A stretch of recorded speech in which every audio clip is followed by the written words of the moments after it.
Hi, praise the lord. This is pastor Heman. దేవుని యొక్క మహా ఉన్నతమైన కృపలో వర్ధిల్లుతున్న మీ అందరికీ కూడా ప్రభువైన యేసుక్రీస్తు వారి యొక్క ఉన్నతమైన ప్రశస్తమైన అతి శ్రేష్టమైనటువంటి శుభనామాలు అందరికీ నిండి శుభాభివందనాలు తెలియపరుస్తున్నారండి. అందరూ బాగున్నారని ఆశపడతా ఉన్నాను. మీ అందరి నిమిత్తమై మా అనుదిన ప్రార్థనలు తప్పకుండా జ్ఞాపకం చేసుకుంటా ఉన్నాను.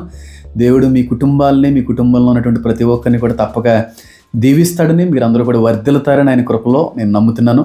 అయితే ఈ రోజున ఒక విషయాన్ని మీ అందరి ముందుకు కూడా తీసుకుని వచ్చే ప్రయత్నం చేస్తాను. అయితే ఇది బిబ్లికల్గా నోట్ అవ్వలేనంత మాత్రాన బైబిల్లో లేనిది, రాయలేనిది మనం మాట్లాడకూడదు అనేటువంటి మాటలు కూడా చాలా సందర్భాల్లో నేను విన్నాను. బైబిల్లో లేదు, బైబిల్లో రాయలేదు అన్నంత మాత్రం లేవని కాదు, కనబడేదంతా కూడా నిజమని కాదు, కనబడనంత మాత్రం అబద్ధమని కాదు. అలాగే బైబిల్లో చాలా రకాలైన గ్రహాల గురించి రాయలేదు దేవుడు, చాలా రకాలైనటువంటి జీవుల కోసం రాయలేదు, కొన్ని రకాలైన పక్షుల కోసం రాయలేదు. కాబట్టి ఇవన్నీ లేనట్టు కాదు కదా అనేటువంటి విషయాన్ని చాలా సందర్భాల్లో తరచుగా ఈ మాట నేను మాట్లాడుతూ ఉండేవాడిని. అయితే ఈ రోజున కొంతమంది నన్ను అడిగినటువంటి కారణాన్ని బట్టి ఎన్నో రోజుల నుంచి నేను కూడా మాట్లాడాలి అనుకుంటున్నటువంటి ఆ ఉద్దేశం బట్టి నేను ఒక విషయాన్ని మీ అందరూ కూడా తెలియపరచాలనుకుంటున్నానండి. అయితే నా యొక్క అభిప్రాయాన్ని నేను పంచుకుంటున్నాను. బిబ్లికల్గా కూడా కొన్ని టెక్స్ట్లు అయితే మాత్రం క్లియర్గా వీటిని అంగీకరిస్తున్నాయి కూడా, అవి కూడా నేను పంచుకోవాలనుకుంటున్నాను. ఎందుకంటే ఏంటంటే ఇవన్నీ కూడా మన సినిమాల్లో చూసేవాళ్ళం, ఊహాజనకమైనటువంటి చిత్రాల్లో, కల్పితమైనటువంటి కొన్ని సినిమాస్లో ఇవన్నీ కూడా చూస్తూ ఉండేవాళ్ళం. కానీ ఎంత సినిమాలైనా, ఎంత ఊహాజనకమైనటువంటి చిత్రాలైనా ఎవరో చూసింది, ఎవరో చెప్పింది లేకుండా ఆ ఊహాజనకమైనటువంటి చిత్రాలు, సినిమాలు కూడా రావు. ఇది మాత్రం మీరు నోట్ చేసుకోవాలి. అయితే మీరు విన్నారో లేదో, సాగర కన్యలు అనేటువంటి సినిమాలు చాలాసార్లు చూసి ఉండొచ్చు కదా. ఇంగ్లీష్లో మెర్మెయిడ్స్ అనేటువంటి పదాన్ని ఉపయోగిస్తూ ఉంటారు. సముద్రంలో సగం మనిషి, సముద్రంలో సగం చేపతో కూడినటువంటి జీవులను మేము చూసామని చెప్పి స్వయంగా చూసినటువంటి అభిప్రాయాలు, సాక్ష్యాలు కూడా ప్రపంచంలో కొన్ని వందలు కనబడతా ఉన్నాయి, కొన్ని వందల విజువల్స్ కనబడతా ఉంటాయి. ఇదంతా కూడా ఎంతకన్నా నిజమా కాదా అంటే అది మనకు కూడా తెలియదు. అయితే నాసా ఏదో విషయాన్ని దాచుతూ ఉందని, బయట పెట్టట్లేదు అనేటువంటి వార్తలు కూడా లేకపోలేదు. నాసా ఇప్పుడైతే సముద్ర గర్భంలో పరిశోధించాలనేటువంటి ఆలోచనతో అది సముద్ర గర్భం మట్టునకు, దిగువ భాగం మట్టుకు వెళ్ళడానికి ప్రయత్నం చేసిందో, నాసా భయపడి బయటకు వచ్చి మళ్ళీ జీవితంలో సముద్రం మీద మేము పరిశీలన చెయ్యము అనే ఆలోచనతో ఇంకా అంతరిక్షంలోనే సంపూర్ణంగా పరిశీలించాలనేటువంటి ఒక నిర్ణయంతో ముందుకు వెళ్ళిపోయింది. అయితే ఏం చూసింది నాసా? అసలు నాసా చూసింది ఏంటి, ఎవరో చెప్పట్లేదేంటి, అసలు ఏం జరుగుతుంది అనేటువంటి ఆలోచనలు, అనేటువంటి వార్తలు కూడా చాలా లేకపోలేదు. అయితే నాసా అయితే చూడడం నిజమే, సముద్ర గర్భంలో మనిషి ఈ రోజు వరకు కూడా చూడనటువంటి జీవరాశి ఉండడం అనేటువంటిది కూడా నిజమే. నాసా చెప్పకపోవడం అనేటువంటిది కూడా నిజమే. మనకి కళ్ళకి ఈనాటి వరకు కూడా కనబడనటువంటి జీవరాశి అనేటువంటిది ఖచ్చితంగా సముద్ర గర్భంలో ఉండడం అనేటువంటిది కూడా నిజమే. బైబిల్ గ్రంథంలో కూడా లెవియాథాన్ గురించి రాయబడింది, సముద్రంలో మహామత్స్యములు ఉన్నాయి అనేటువంటి మాట కూడా రాయబడింది. కాబట్టి ఇదంతా కూడా ఉన్న విషయాలే, లేని విషయాలు అయితే కాదు. కానీ మన సముద్రంలో ఉన్నటువంటి జీవరాశిలో ఒక 20-30% మాత్రమే మనకు తెలుసు. సముద్ర గర్భంలో ఉన్నటువంటి మనకు తెలియనటువంటి జీవరాశి, మనకు తెలియనటువంటి చేపలు, తెలియనటువంటి జీవులు 70-80% ఇంకా మిగిలి ఉంది. కాబట్టి ఆ 70-80%లో ఇలాంటి మెర్మైడ్స్ కూడా ఉండే అవకాశం ఉండొచ్చు. ఎందుకు నేను ఈ మాట చెప్తా ఉన్నానంటే, బిబ్లికల్గా ఇది కరెక్టా కాదా అని ఆలోచన చేస్తే, బిబ్లికల్గా మనం కానీ ఒక టెక్స్ట్ని కానీ చూస్తే, ఒక వచనాన్ని కూడా చూస్తే, దేవుడు ఒక మాట మాట్లాడతాడు ఇజ్రాయేలీలతో. లేవీకాండం 23వ అధ్యాయం అనుకుంటా, లేవీకాండం 18వ అధ్యాయం 17-18 అధ్యాయంలో ఆ మాట ఉంటుందండి. ఏమనంటే, ఒకసారి నేను చూస్తాను చూడండి, లేవీకాండం 18 ఆ సందర్భంలో ఒక అద్భుతమైనటువంటి మాట రాయబడి ఉంటుంది. ఏమంటే చూడండి, లేవీకాండం 18వ అధ్యాయం 22-23 వచనాలు చూడండి. స్త్రీ సైన్యము వలె పురుష సైన్యము కూడదు, అది హేయము అని చెప్తూ, జంతువునందును నీ స్థలనమును చేసి దాని వలన అపవిత్రత కలుగు చేసుకునకూడదు. జంతువుని స్త్రీని పొందినట్లు ఆమె దాని ఎదుట నిలవరాదు, అది విపరీతము. ఇక్కడ దేవుడు మాట్లాడుతున్నటువంటి మాట ఏంటంటే, ఒక పురుషుడు స్త్రీతోనే ఆ బంధాన్ని సెక్షువల్ రిలేషన్ అనేటువంటిది కలిగి ఉండాలి. కానీ ఒక పురుషుడు మరొక పురుషునితో ఆ విధమైనటువంటి బంధం కలిగి ఉండకూడదు. ఒక స్త్రీ మరొక స్త్రీతో ఆ విధమైనటువంటి బంధం కలిగి ఉండకూడదు. అలాగే ఒక మనిషి జంతువుతో సైన్యం చేయకూడదు. ఒక మనిషి ఉండి జంతువులతో సైనిస్తారా? జంతువులతో కూడా సెక్షువల్ రిలేషన్ అనేటువంటిది జరుగుతుందా? జరిగేది. ఆ రోజుల్లో జరిగేది. అప్పుడు మాత్రమే జరిగేదా? కాదు. ఈనాటికి కూడా జరుగుతుంది. ఈనాటికి కూడా మనుషులు జంతువులతో సైనిస్తున్నారు. యానిమల్స్తో సెక్స్ చేసేటువంటి మనుషులు ఈనాటికి కూడా ఉన్నారు. సొదొమ గొమొర్రాని దేవుడు నాశనం చేయడంలో ఉద్దేశం ఏంటి? పురుష సంయోగం. పురుషులై ఉండి మరొక పురుషులతో పాపం చేయాలన్న ఆలోచనతో ఉన్నటువంటి కారణాన్ని బట్టి, ఆ దేవుడి సన్నిధికి వెళ్ళిన కారణాన్ని బట్టి నాశనం చేసి పాడేశాడు. ఆ కల్చర్ ప్రపంచవ్యాప్తంగా ఇప్పుడు ఎక్కువైపోయింది. గే కల్చర్, LGBTQ, లెస్బియన్, గే, బైసెక్షువల్, ట్రాన్స్జెండర్. క్యూ అనేది ఇంకా క్వశ్చన్లోనే ఉంది. ఆల్రెడీ బయటకు కూడా వచ్చినట్టుంది. అది అటు ఇటు అర్థం కానిటువంటిది. ఆ కల్చర్ ఎప్పటికే ఉంది. అందుకే యేసుక్రీస్తు ప్రభు వారు కూడా మాట్లాడిన మాట ఏంటంటే, లోతు దినముల వలె మనుష్య కుమారుని యొక్క రాకడ దినమందు జరుగును, కనబడతాయి అన్నాడు. లోతు దినాల్లో ఏం జరిగింది? అదే జరుగుతుంది ఇప్పుడు. అంటే దేవుని రాకడ ఎంత సమీపంగా ఉందో చూడండి. ఇది ఒక సూచన. దీన్ని ఎవరో పట్టించుకోవట్లేదు. నోవాహ దినాల వలె హ్యూమన్ హైబ్రిడ్స్, అంటే మనిషి నుంచి పుట్టిన వారి కాకుండా కృత్రిమ పద్ధతిలో పుట్టినటువంటి నెఫీలియన్ గురించి మాట్లాడుతున్నాడు. ఇప్పుడు అదే కదా జరుగుతుంది. ఆర్టిఫిషియల్ ఇంటెలిజెన్స్, ఏఏ రోబోట్స్, కృత్రిమ పద్ధతిలో నిర్మించబడేటువంటి జాతి, ఇదంతా కూడా నోవాహు దినాల్లో జరిగినట్టుగా జరుగుతుంది. ఇదంతా కూడా దేవుని రాకడ సూచన. మనం అంత్య దినాల్లో ఉన్నామని చెప్పి తెలుసుకోవడానికి ఎంతకు మించిన ఆధారం లేదు. దానిలో కూడా చెప్పాడు కదా, ఆర్టిఫిషియల్ ఇంటెలిజెన్స్ గురించి మాట్లాడాడు కదా. ఒకానొక సందర్భంలో ఇనుము మట్టి వేరైపోతాయి, కలిసి ఉన్నట్టుగానే ఉంటాయి. ఇనుము అనగా ఆర్టిఫిషియల్ ఇంటెలిజెన్స్, రోబోట్స్, మనుషులు కలిసి రెండిటితో చేస్తున్నారు. కానీ రేపు రోజున ఆర్టిఫిషియల్ ఇంటెలిజెన్స్, రోబోట్స్ మానవ జాతిని తొక్కేసేటువంటి రోజులు రాబోతున్నాయి. ఆర్టిఫిషియల్ ఇంటెలిజెన్స్ మానవ జాతిని లేకుండా చేసేటువంటి రోజులు రాబోతున్నాయి. దానియేలు ఎప్పుడో చెప్పాడు. ఈ మట్టి ఇనుము పొసగకపోయినవి అనేటువంటి మాట రాయబడింది. ఇదంతా కూడా నేను సెమినార్స్లో చాలా సందర్భాల్లో మాట్లాడాను. అందుకే అంటున్నాను, రివిలేషన్ సెమినార్ ప్లేలిస్ట్ ఒకసారి మీరు చెక్ చేస్తే మీ అందరికీ చాలా ఆశ్చర్యం కలిగించేటువంటి ఎన్నో ఆత్మీయ పాఠాలు ఉపయోగపడతాయి అంటున్నాను. కాబట్టి ఇదంతా కూడా జరుగుతాయని చెప్పి ఆయన ప్రవచించాడు. వాక్యం కూడా సెలవిస్తూ ఉంది. ఇదంతా కూడా తెలియజేస్తున్న ఆర్టిఫిషియల్ ఇంటెలిజెన్స్ అనేది హ్యుమానిటీని నాశనం చేయడానికి వచ్చినటువంటి సాతాను జ్ఞానంతో రూపొందించబడినటువంటి ఒక వ్యవస్థ. దానియేలు చెప్పాడు, యేసుక్రీస్తు ప్రభు వారు చెప్పారు. క్లియర్గా అవన్నీ కూడా జరుగుతున్నాయి. లోకం డెవలప్ అవుతుంది, రోజు రోజుకి ప్రపంచం ఎదుగుతుందని అనుకుంటారు. కాదు, మనుషుల యొక్క పతనాన్ని చూడడం కొరకు ఆర్టిఫిషియల్ ఇంటెలిజెన్స్ అనేటువంటి సాతాను మూలంగా వాడబడుతుంది అనేటువంటిది నిజం. ChatGPT, గ్రోక్, జెమిని, ఈ అన్నిటి మీద అపారమైనటువంటి నమ్మకం వచ్చేస్తుంది మనుషులకి. ఇంకా అది ఏది చెప్పినా సరే కరెక్ట్ అనేటువంటి ఒక అభిప్రాయంలోకి వెళ్ళిపోతున్నారు.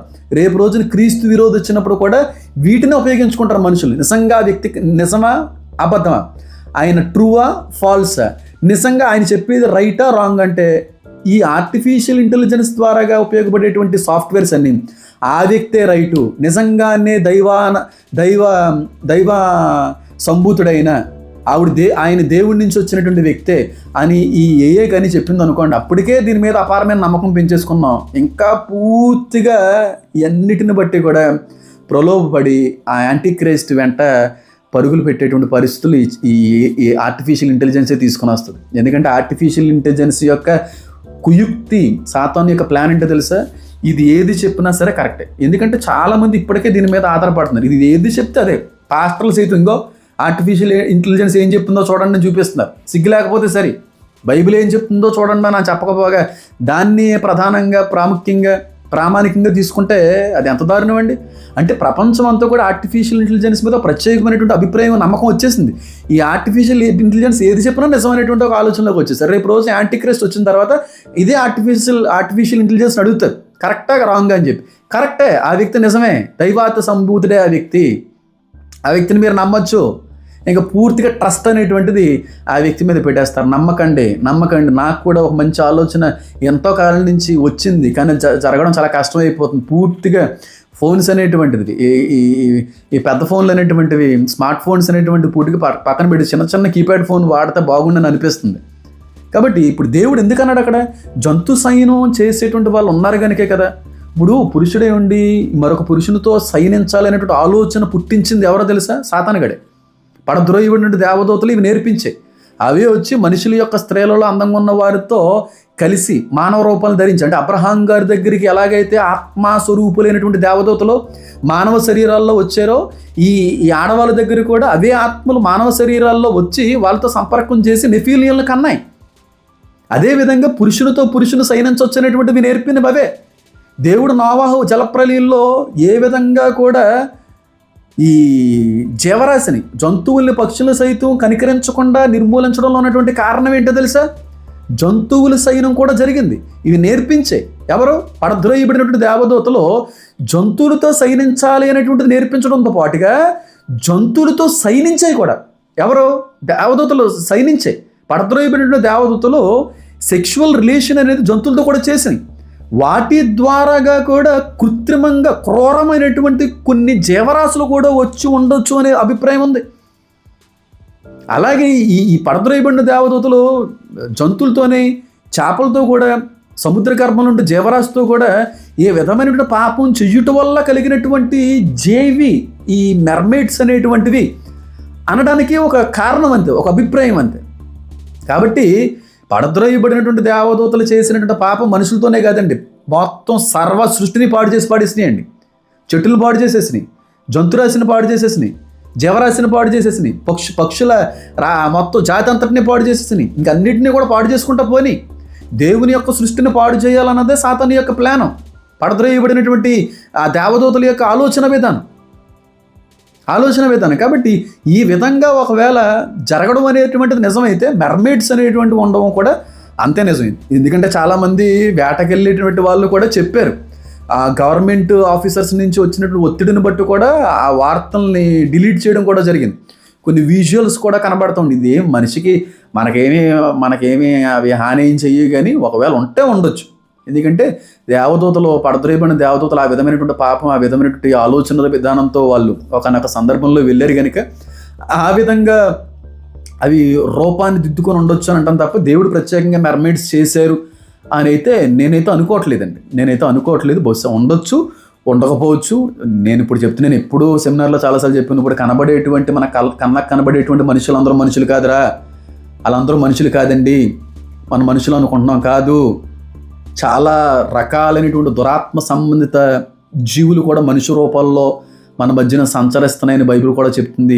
కానీ ఆ రోజున ఒక రోజున బయటపడతాయి అన్నీ కూడా. బయటపడిన తర్వాత మనమైతే ఉండమని అనుకుంటున్నాను. మనం అందరం కూడా క్రీస్తుతో కొనుక్కోబడతాం, సంఘం ఎత్తబడుతుంది, దేవుని రాజ్యంలో ఉంటాం. విడవబడినటువంటి వాళ్ళకి మాత్రం ఖచ్చితమైనటువంటి శ్రమ, వీళ్ళందరూ కూడా చూసేటువంటి అవకాశం ఖచ్చితంగా రోజుల్లో ఉంటుంది. సాతాను చాలా పెద్ద ఆర్మీని వాడు ప్రిపేర్ చేసుకుంటా ఉన్నాడు. ఆర్టిఫిషియల్ ఇంటెలిజెన్స్ ఒక ఆర్మీ, ఐరన్ రోబోట్స్ ఒక ఆర్మీ, దేశానికి సంబంధించిన రాజులు, మతాలు ఒక ఆర్మీ, అలాగే ఏలియన్స్ అనేటువంటి ఆర్మీ, వాయుమండలాధిపతులు, ప్రధానులు, గవర్నమెంట్స్, దురాత్మ సంబంధమైనటువంటి వాళ్ళు, వీళ్ళందరూ కూడా రెప్టీలియన్స్, ఇంకా చాలా చాలా ఉన్నాయి. అన్నీ కొంతమందికి తెలియదు కనుక అదేదో కొంచెం తప్పుగా అనిపించే అవకాశం ఉంది కనుక వాటి జోలికి వెళ్ళట్లేదు. కానీ కొంతమంది కొంచెం సూపర్ ఎడ్యుకేట్ అయ్యి ఉన్న వాళ్ళు ఉన్నారు. ఆ స్టేజ్కి వెళ్ళిన వాళ్ళకి అర్థమవుతానే ఒక మంచి ఆలోచన వస్తుంది, కానీ కొంతమందికి తప్పుగా అనిపించవచ్చు. కాబట్టి ఉండొచ్చు, ఉండకపోవచ్చు. మెర్మైడ్స్ అనేవి ఒకవేళ ఉన్నాయంటే దేవుని మూలంగా కలుగు చేయబడినవి ఉండకపోవచ్చు, కానీ పడద్రోయబడిన దేవదూతల మూలంగా మాత్రం ఖచ్చితంగా అవి ఏర్పడి ఉండొచ్చు అనేటువంటిది నా యొక్క అభిప్రాయం అండి.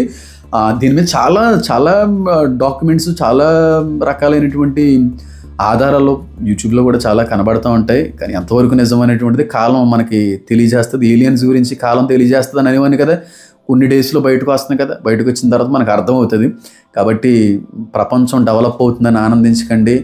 ఆ డెవలప్మెంటే మనిషి యొక్క పతనానికి నాంది, బాగా గుర్తుపెట్టుకోండి. కాబట్టి రేపు రోజున నిరుద్యోగులు అయిపోతారు ఆర్టిఫిషియల్ ఇంటెలిజెన్స్ వల్ల. ఇంకా మనిషి యొక్క ప్రమేయం, ప్రలోభం లేకుండా ఇవే చేసుకుంటా ఉంటే సోమరులు చేసేస్తాయి మనుషుల్ని. ఈ బాబేలు గోపురం దగ్గర ఎలాగైతే ఏదైతే జరిగిందో దేవుడు వంటి వాళ్ళు అయిపోవాలని చెప్పి అలా ప్రయత్నం చేశారు. దేవుడు వచ్చి ఎలాగైతే వాళ్ళ ఆలోచన భంగపరిచాడో ఆ విధంగా దేవుడు చేస్తాడు. ఎందుకంటే మనిషి యొక్క ఆలోచన, వాడికి ఉన్నటువంటి ఆఖరి కోరిక ఏదన్నా ఉందంటే మనిషి చావుని సైతం జయించాలి.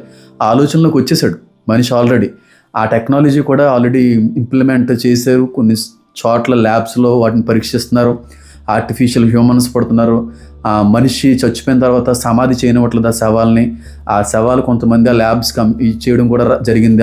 ఆ శవాల మీద పరీక్షలు చేసి మళ్ళీ ఏదో ఒక రోజుని ఈ శవాల్ని బ్రతికించవచ్చు అనేటువంటి ఒక టెక్నాలజీ రూపొందుకుంటుంది అంటే మీరు నమ్ముతారా? కాబట్టి ఇవన్నీ కూడా జరుగుతున్నాయంటే దేవుని యొక్క రాకడ సూచనలండి. ప్రేమ చల్లారిపోతుంది, మనుషుల్లో గర్వం పెరిగిపోతుంది, చాలా రకాలైనటువంటి వినాశనాలు ఎదురవుతాయి. ఇప్పుడు మనందరం కూడా సిద్ధపడాలి. దేవుని యొక్క రాకడ చాలా సమీపంగా, చాలా దగ్గరగా ఉందండి.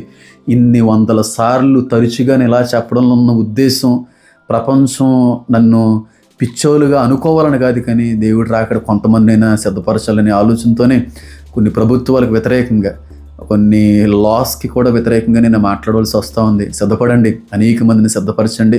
నేను జంతు సైనం చేసేటువంటి వ్యక్తుల్ని నా కళ్ళతో ఒక 3-4 చూశాను. 3-4 నోరు లేనటువంటి క్యాటిల్తో, what it means in Telugu, ఆవులతో, ఒక డాగ్తో ఇలా చేసేటువంటి వ్యక్తులు 2-3 చూశాను. కాబట్టి అదేం కొత్త విషయం ఏం కాదు. ఆ రోజు జరిగింది, ఈరోజు జరుగుతున్నాయి. ఆ విధమైనటువంటి కామ వికారమైనటువంటి రీతిలో సాతాను మనుషులు వాడుకుంటున్నాడు. అలాగే చాలామంది యవనస్తులు నాకు మెసేజ్ చేస్తున్నారు పోర్నోగ్రఫీ కోసం, మాస్టర్బేషన్ కోసం.